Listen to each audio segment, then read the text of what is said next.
where shadows dance and whispers echo, where the veil between worlds thins, we dare to ask what's really out there. Join us as we venture into the spirit realm, armed with science, skepticism, and a healthy dose of curiosity. This is Paranormal Declassified, The Spirit Files, a podcast by Mount Washington Valley Spirit Paranormal Investigators. Here is your host, Eric Extreme.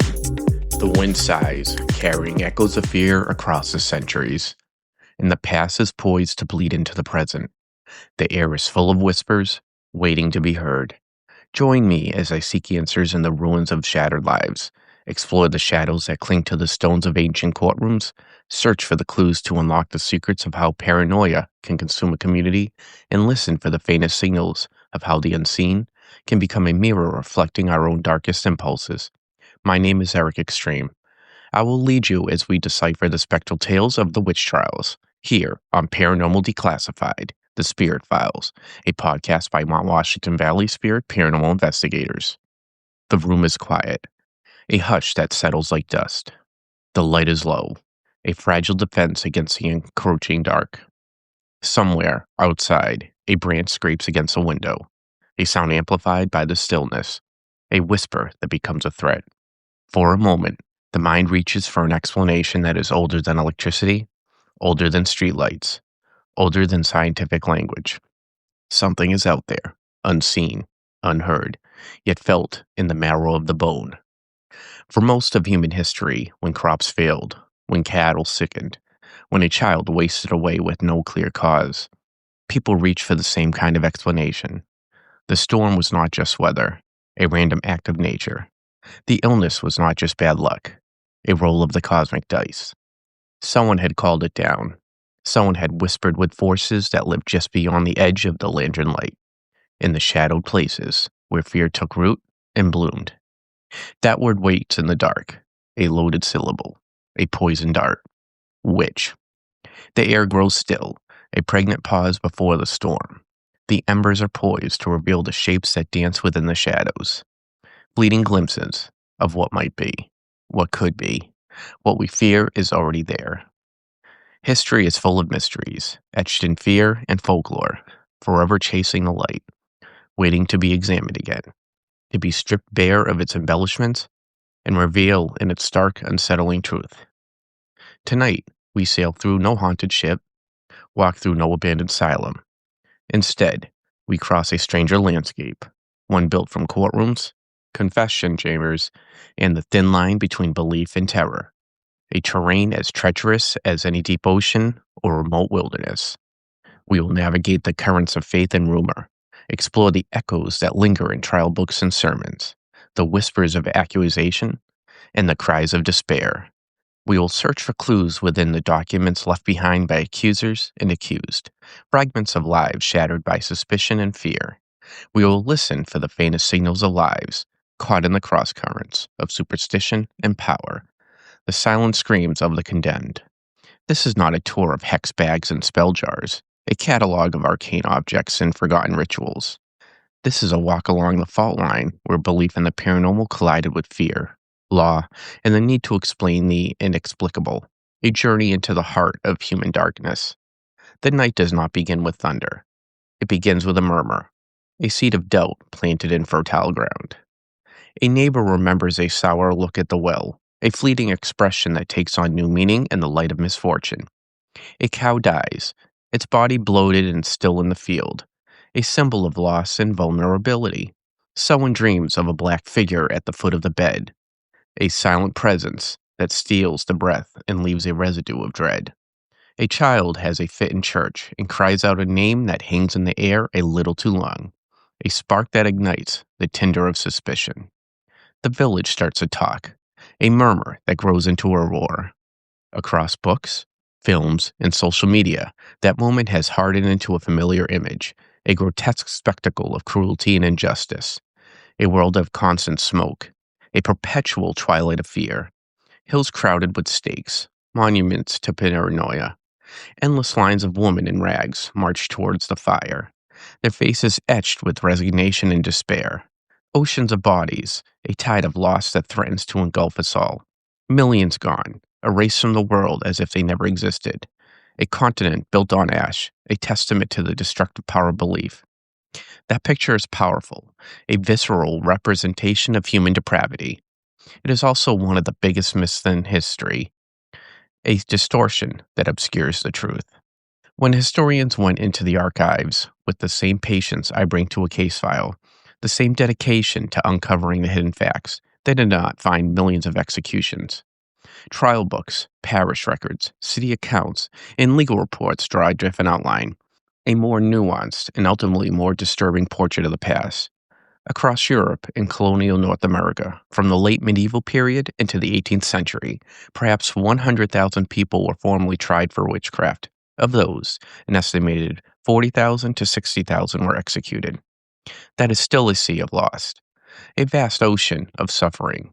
Imagine a town of that size vanishing, swallowed whole by fear and superstition. Every one of those entries in a ledger is a real person with a voice, a family, a story, a life cut short by the madness of the mob. The horror does not vanish because the number is smaller. It sharpens, becomes more focused, more intense. It becomes less abstract and more human, a tragedy that we can no longer ignore. The myth of millions turns the dead into a blur, a faceless mass of victims. The real figures turn them back into individuals, each with their own unique history and their own unique pain. For a podcast like this, which lives in the space between the seen and the unseen, that difference matters. If we care about spirits and echoes, we have to care who they are, what they suffered, and what they left behind. The next image wrapped itself around those numbers like smoke, clinging to the imagination and obscuring the truth. Fire, always fire, the ultimate symbol of purification and destruction. In popular imagination, every witch dies in flames, consumed by the righteous anger of the community. Accusation, trial, stake, burning. It is as automatic as a jump scare in a bad horror movie, a predictable and ultimately unsatisfying trope. You can probably see it in your mind right now. Torchlight, roaring crowd, a silhouette against a blaze, a scene repeated endlessly in books and films. The real map of execution methods is far more uneven, a patchwork of different customs and legal traditions. On much of the European continent, especially in parts of the German lands and some Swiss territories, burning was indeed used as a legal punishment for witchcraft, a brutal and agonizing end. In some regions, the condemned were strangled first and then their bodies were burned, a final act of desecration. In others, the fire itself did the killing, a slow and torturous death. The records contain both, and neither is anything but brutal, a testament to the cruelty of the human heart. In England, the pattern was different, a subtle but significant variation. The law there prescribed hanging for those convicted of witchcraft, a quicker and perhaps less painful death. That practice continued through the height of the hunts, a consistent thread in the tapestry of fear. When the panic crossed the Atlantic and rooted itself in Massachusetts, the rope followed, a grim reminder of the enduring power of tradition. At Salem, 19 people convicted of witchcraft died by hanging, their bodies swaying in the wind as a warning to others. One man, Giles Corey, was pressed under heavy stones after refusing to plead, a slow and agonizing death that stands as a symbol of the brutality of the legal system. Others died in jail, worn down by disease and neglect, their spirits broken by the weight of accusation. No flames there, no crackling bonfires of witches on every hill, no inferno of righteous anger. The fire that stalked Salem burned in sermons and rumors, not on execution ground, a more insidious and ultimately more destructive force. Even in Scotland, which had some of the harshest witch legislation in the islands, many records show strangling before burning the body, a final act of erasure meant to destroy not only life, but memory, to obliterate any trace of the accused from the world. Why does the image of universal burning persist despite all that detail, despite all historical record? Because it is simple, a clean and easily digestible narrative. Because it is dramatic, a spectacle of violence and suffering. Because, like so many paranormal legends, it offers a single sharp picture that is easier to remember than a messy landscape of laws, customs, and regional differences, a testament to the power of myth over reality. The next distortion came from time itself, a tendency to push these events into the distant past.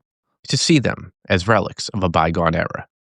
Popular stories push witch trials back into some vague medieval darkness, a time of castles, plague carts, and torches, a world shrouded in ignorance and superstition. A Europe that had never seen a printing press, never heard the word gravity, never watched anyone grind glass into a telescope lens. A world before reason, before enlightenment. In that version, witch trials belong to a world before reason, a symptom of ignorance that disappears once people learn to read and do experiments. A comforting narrative that allows us to distance ourselves from the horrors of the past. The archive tells a colder story, a more unsettling truth. The most intense waves of witch persecution took place not in the deep medieval centuries, but in the early modern era, a period of immense intellectual and social change. Roughly from 1480 to 1530, some regions of Europe saw repeated hunts, waves of paranoia that swept through communities and left a trail of destruction in their wake. That was the age of religious wars, shifting borders and anxious rulers, a time of uncertainty and fear. It was also the age of growing universities, printed books, and scientific debate, a period of unprecedented intellectual ferment. The same society that gave us early studies of comets and planets also produced manuals on how to detect witches, detailed guides to identifying and persecuting those suspected of practicing dark magic. The same cities that built observatories also constructed gallows, a stark reminder of the enduring power of superstition. Educated men with academic degrees wrote long treatises arguing that a hidden army of witches was working with the devil to destroy Christian society, elaborate conspiracy theories that fueled the flames of persecution. Some judges believed them and translated that fear into death sentences, condemning innocent people to a brutal and unjust end. That overlap matters for a podcast about the paranormal, a show that seeks to understand the intersection of belief and reality. It reminds us that a belief in unseen forces does not vanish when science appears, that reason and superstition can coexist, even thrive, in the same time and place. They wrestle, they compete, sometimes they shake hands, forming uneasy alliances. When we talk about hauntings and mysteries today, we walk on the same knife edge, caught between curiosity and the temptation to reach for an easy, invisible culprit when the facts are hard, a constant struggle to balance the known and the unknown. Then there is the question of who stood in the dock, who the accused were, and why they were targeted. Many people today carry a picture of witch trials as an almost pure war on women, a systematic persecution of the female sex. That picture is not entirely wrong. It reflects a real and undeniable biases into the historical record. Across much of Europe, roughly 3/4 of those accused were female, a statistic that cannot be ignored. Gendered ideas about virtue, temptation, and weakness played a role in who drew suspicion, shaping the perceptions of accusers and influencing the course of justice. A woman who spoke her mind, lived alone, owned property, or simply did not fit in the expected mold could become the focus of gossiping when misfortune struck, an easy target for the anxieties of the community. But the trial records do not show an execution list filled only with women, a monolithic narrative of female victimhood. Men appear again and again, their stories often overlooked in the focus on female persecution. In parts of Scandinavia and Iceland, they made up a very large share of the accused, challenging the conventional wisdom. In some coastal hunts, entire families were taken, with husbands, wives, and even children dragged into the courts together, a terrifying ordeal that shattered communities and left a legacy of trauma. In certain German territories, respected merchants and officials also faced charges, demonstrating that no one was entirely safe from the reach of suspicion. Fear did not always move along a single line, a direct path from male authority to female victim. It moved along cracks in the community, exploiting existing tensions and prejudices. Old grudges, long simmering resentments, land disputes, battles over resources and territory, religious tension, conflicts between different faiths and denominations, jealousy, envy of others' success or happiness, debt, the burden of financial obligation. Sometimes gender was the sharpest edge of the blade, the most obvious and easily exploitable vulnerability. Sometimes it was the age, the wisdom of the old, or the innocence of the young. Sometimes it is poverty, the desperation of those on the margins of society. Sometimes the position, power, and influence of those in authority are at stake. If we flatten the complexity into a single story, we risk missing how accusation worked, the subtle and insidious ways in which suspicion could take root and spread through a community. And when we miss how accusation worked, we are less able to recognize the same patterns when they appear in other clothing, in different contexts, and at different times. Any community that starts to treat one type of person as the natural suspect when something strange happens is halfway to repeating this history, a chilling reminder of the enduring power of prejudice. Now, we come to one of the most persistent modern fantasies about witches, a story that feels spiritual and healing and yet does not rest comfortably on the historical record, a romantic vision that often clashes with the harsh realities of the past. In this version, the people accused of witchcraft were keepers of a hidden religion, guardians of ancient knowledge and forgotten traditions. They were priestesses of a goddess faith, midwives guarding secret herbal knowledge, covens preserving an ancient pre-Christian tradition, under the nose of an oppressive church, a secret society of resistance. The witch trials became a holy war against a surviving pagan underground, a battle between the forces of light and darkness.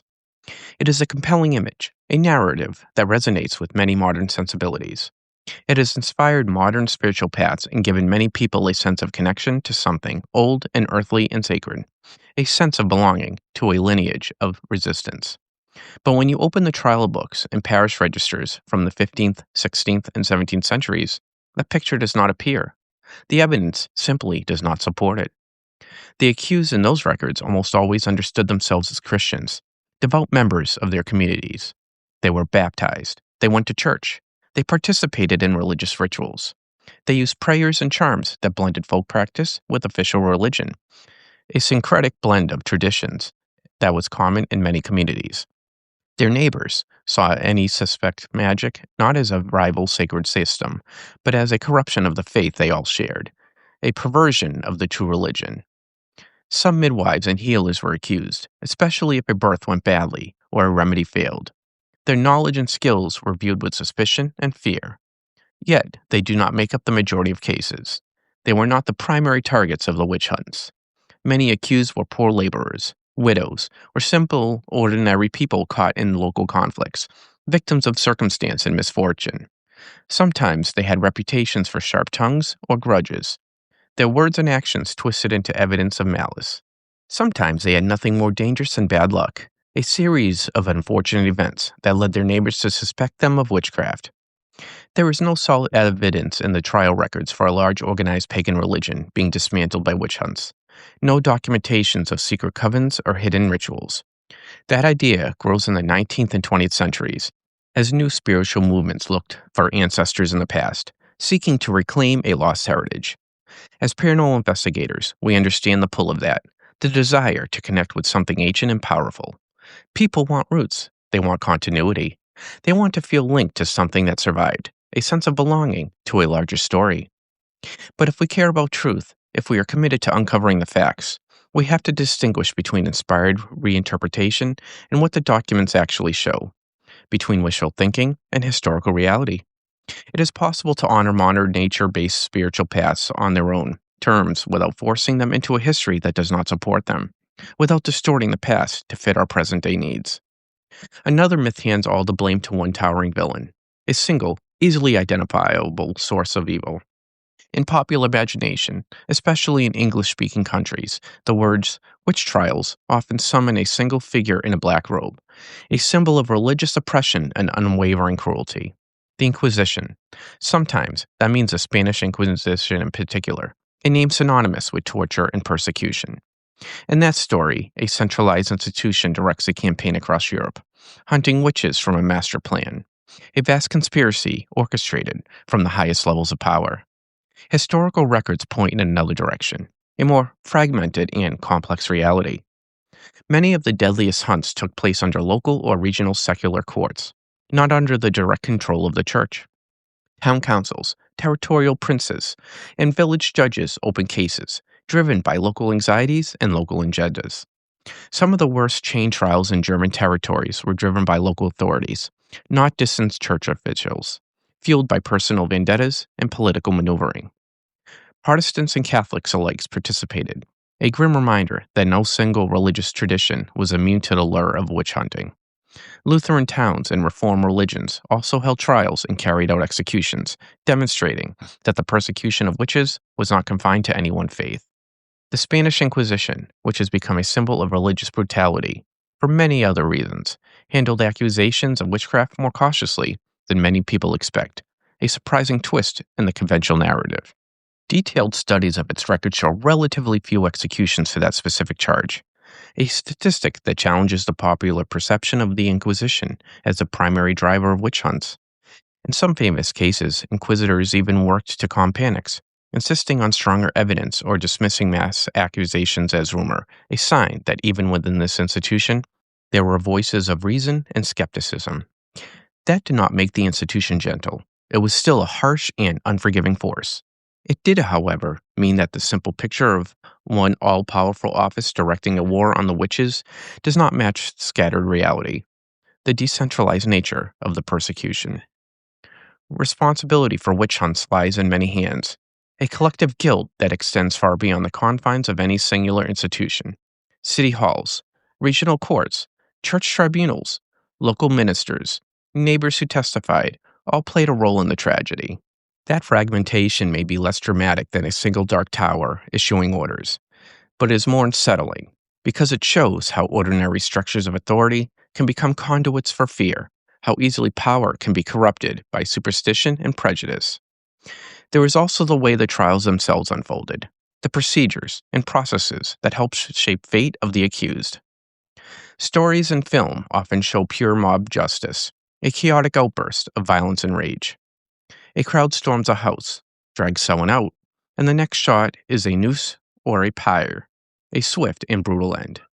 No legal process, no legal record, just the raw power of the mob. Mob killings did happen, and they are part of the story, a dark and disturbing chapter in the history of witch hunts. But a great many witch cases wound their way through formal courts, following established legal procedures, following flaws that may have been.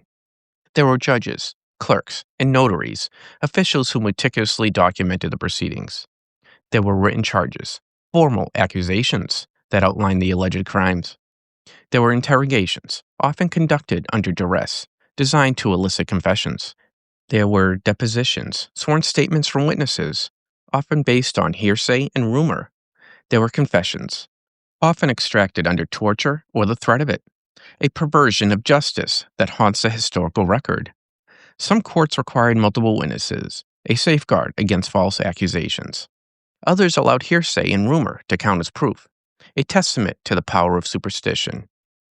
The procedures were riddled with injustice, a mockery of due process. But they were procedures, nonetheless, a framework of rules and regulations that gave the trials an air of legitimacy. This is part of what makes this history so chilling, so deeply unsettling. People were not always acting out of sudden frenzy, driven by blind rage. They were following rules, stamping seals, entering names into ledgers, convinced they were protecting their communities from very real supernatural danger, a terrifying example of the power of belief to justify even the most heinous acts. If you have ever toured a haunted jail or courthouse, you know the atmosphere that clings to those buildings, the weight of history that permeates the very stones. Stone corridors, cold and echoing. Iron bars, symbols of confinement and despair. Echoes that sound like voices, mumblings from the past that linger in the air. Now imagine those same halls filled with people who truly believed they were fighting a hidden enemy, that moved through dreams and storms and misfortune, a cosmic battle between good and evil. This is where belief in the paranormal was not just campfire story material, a source of entertainment and amusement. It was written into law, codified in legal statutes, and enforced by the power of the state. For listeners in North America, one place rises above all others when witch trials are mentioned, a name that evokes images of fear, paranoia, and injustice. Salem. Salem, Massachusetts deserves its reputation as a tragedy, a dark stain on the history of the United States. The court there accepted spectral evidence, treated visions and dreams as proof, a dangerous precedent that undermined the very foundation of justice. Neighbors accused neighbors, turning communities against themselves. Children and teenagers became star witnesses. their imaginations fueled by fear and manipulation. 19 executions by hanging and 1 death by pressing left scars that have never completely healed, a legacy of trauma that continues to haunt the American psyche. But on the European map of witch hunting, Salem is small, a relatively minor episode in a much larger and more complex story. Some German regions saw hundreds of executions in a single series of trials, a scale of persecution that dwarfs the events in Salem. Swiss and French territories endured repeated waves that tore through village after village, leaving a trail of destruction and despair. The panic at Salem lasted little more than a year before authorities stepped in to halt the process and later apologized. A relatively short-lived episode compared to the decades-long persecutions in other parts of the world. In some parts of Europe, the pattern of accusation and execution lasted for decades, a relentless cycle of fear and violence. So why does Salem dominate the story? Why does it hold such a prominent place in the American imagination? Because it records survived in an extraordinary detail, providing a unique window into the events that unfolded there. We have transcripts, letters, petitions, and a wealth of primary source material that allows us to reconstruct the events with remarkable accuracy. We can hear the words of the accused and the accusers, their voices echoing across the centuries. We can watch the panic unfold almost day by day, witnessing the descent into madness. That level of documentation invites retelling, transforming the event into a mirror for modern fears about mass hysteria and injustice, a cautionary tale about the dangers of unchecked power and the fragility of reason. The danger comes when Salem is taken as the blueprint for every witch trial everywhere, when it is used as a template to understand all other instances of witch hunting. It was not. It was one local disaster inside a much larger and more varied landscape, a unique event with its own specific context and its own unique set of circumstances. So why talk about any of this on a show called Paranormal Declassified, a show dedicated to exploring the mysteries of the unseen world? Because witch trials are the shadow side of the belief in the unseen, the dark consequence of unchecked superstition and fear. The people who signed confessions about night flights, Sabbaths, and pacts with dark forces were not writing fiction. They were not simply making up stories. Many of them were under torture, their wills broken by physical and psychological abuse. Others were coached, their words carefully crafted by their interrogators. Some were so terrified that they began to see their own dreams as evidence, blurring the line between reality and imagination. Judges and ministers who believed in a cosmic war between good and evil read those texts aloud in court, certain that they were hearing the enemy speak, convinced that they were doing God's work. That is the part of the story that belongs firmly in a paranormal show, the intersection of belief and reality, the power of the unseen to shape human behavior, not the spells and Sabbaths themselves, the fantastical elements of the accusations, but the way people use stories about the supernatural to explain everything they could not bear to leave unexplained, to make sense of the chaos and uncertainty of the world around them. A child convulses in a church, a sudden and inexplicable event that terrifies a congregation. In one world, that is epilepsy, infection, or trauma, a medical condition that can be diagnosed and treated. In another, it is a sign that a neighbor has sent a familiar to torment the congregation, a supernatural attack that requires a supernatural response. A cow dies in the field, its body lifeless and still. In one story, it is a disease, a natural occurrence that can be explained by science. In another, a curse, a malevolent act of witchcraft. A storm wrecks a fleet, resulting in a devastating loss of life and property. In one frame, it is weather and poor planning, a combination of natural forces and human error. In another, it is the work of an invisible conspiracy, a plot by witches to undermine the power of the state. The witch trial shows what happens when the second set of explanation becomes the only acceptable one, when reason is abandoned in favor of superstition. They show how quickly accusations of paranormal harm can move from insinuations to verdicts when fear and authority lean in the same direction, a dangerous convergence of power and prejudice. For those of us who investigate reported hauntings and strange experiences, this history is not distant. It is not a relic of the past. It is a warning label, a cautionary tale about the dangers of unchecked belief. When we step into a case, we meet people gripped with fear, frightened by knocks within the walls, footsteps echoing on the stairs, shadows dancing at the edge of vision, and unexplained phenomena that disrupt their lives. More often than not, these experiences stem from natural causes, explanations unearthed through investigation. Sleep paralysis, the sigh of airflow, the groan of old pipes, or even suggestion. Psychological nuances and environmental factors often account for the perceived phenomena. Sensitivities to electromagnetic frequencies, the mumble of infrasound, and the subtle shifts of meteorological conditions. Yet, some mysteries linger, defying easy explanation even after in depth research, remaining stubbornly unexplained. What we must never allow ourselves to do is transform a client, be it a person or a place, into a witch simply because we crave a compelling narrative, eager to believe in something paranormal, choosing to view the world solely through that lens. After all, many who investigate the paranormal are predisposed to finding supernatural explanations. We cannot simply declare that the difficult neighbor is summoning spirits, that the estranged relative is cursing the house, or that the individual who clashes with community expectations must be the source of the haunting, a dangerous leap of logic with devastating potential. We must resist the urge to assume every feeling, every perceived sight, every scent, or every sound is inherently paranormal, merely because we wish it to be so, without the grounding of genuine scientific investigation.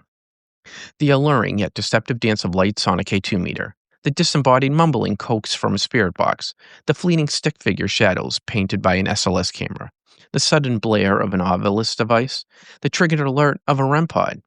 For what are these but the playthings of belief, posing as the tools of science? Such contrivances, built upon theories long debunked, only offer a mirage of certainty. True understanding demands we first consider the subtle undertones of infrasound, the unseen influence of electromagnetic fields, and the shifting balance of atmospheric ions. When reviewing photos and video, we must always consider the elusive dance of light upon a lens, remembering always the labyrinth of human perceptions. In the delicate pursuit, the light of science must be our first beacon, not the siren of song of the spooky. For if we abandon reason, we risk repeating the errors of a darker age, seeing witches where only shadows fall, mistaking the whispers of the wind for curses upon the soul.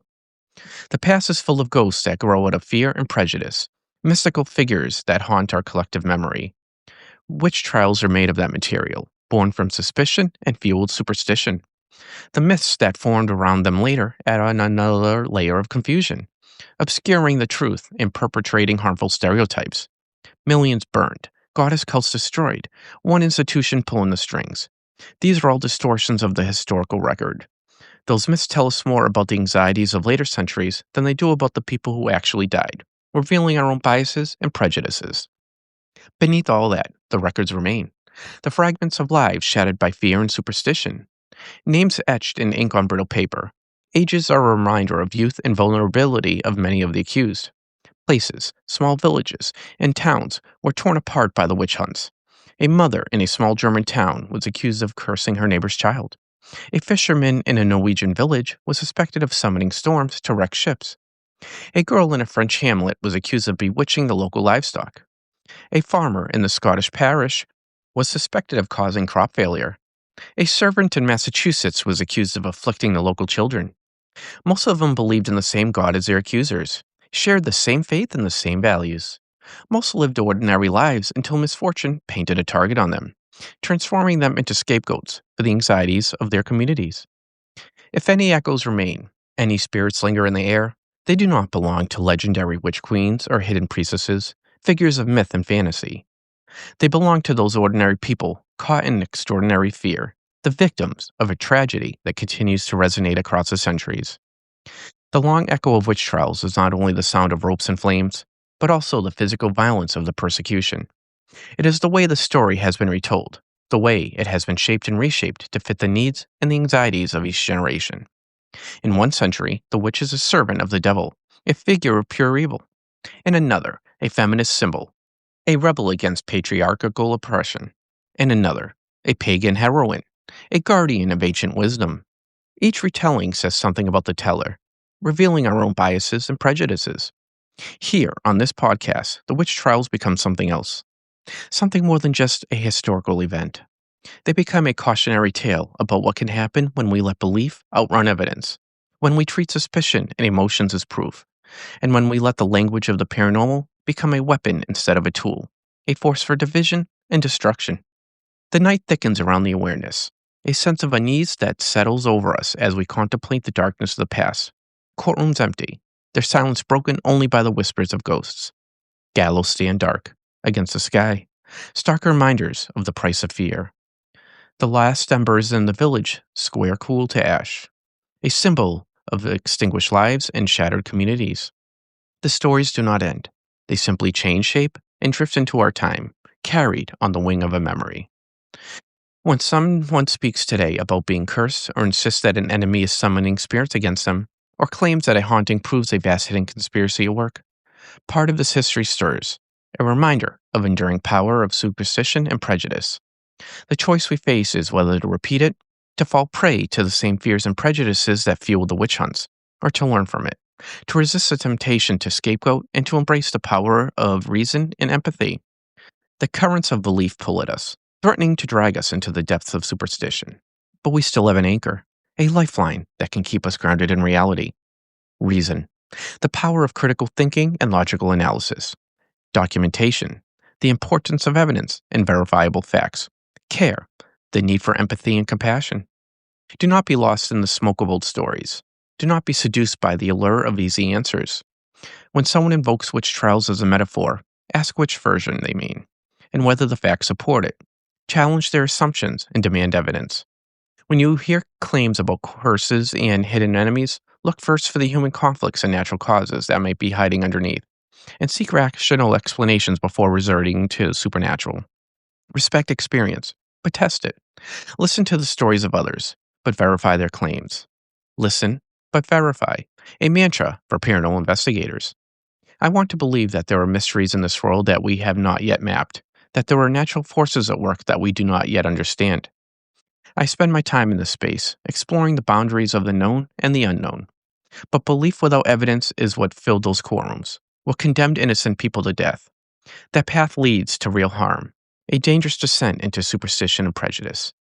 The unseen deserves curiosity, not surrender, a willingness to explore the mysteries of the world without abandoning reason and critical thinking. The shadows deserve questions, not victims, a commitment to seeking the truth, even when it's uncomfortable and unsettling. The truth, whatever it turns out to be, does not need us to inflate numbers or invent lost religions to make it powerful. It is powerful enough when we face it as it is, in all of its complexity and nuance. The embers sink low, their light fading into the darkness. The hall grows quiet, a silence that speaks volumes. The names in the trial books close their eyes again, finding a measure of peace after centuries of turmoil. The silence deepens, leaving only the long reach of night. But the darkness that fueled the witch hunt still flickers in the corners of the world. I want to believe that even in the darkest of times, there is always a spark of hope, a glimmer of light beyond the veil. Yet, even now, without the compass of science to guide us, the siren song of the paranormal lures many down paths as illusionary as those that fueled the witch trials. There, reason sleeps, and the ghosts of prejudice awaken. Imagination unchecked conjures landscapes, leaving the shores of reality far behind, lost in the mist and shadow. The truth is out there, but it requires us to confront our own desires and prejudices. Scientific methodology must be our guiding star. This has been Eric Extreme with Paranormal Declassified, The Spirit Files, from Mount Washington Valley Spirit Paranormal Investigators. Until our frequencies sync again, stay skeptical. The echoes of the spirits may soften, but the mysteries we've touched upon in Paranormal Declassified, The Spirit Files, are but a breath in the ghostly expanse. The Mount Washington Valley Spirit Paranormal Investigators will continue their journey into the spirit realm, seeking to part the veils and glimpse the hidden wonders beyond. When the ethereal plane whispers more of its secrets, we will unlock the shadows of the beyond. The afterlife awaits us there.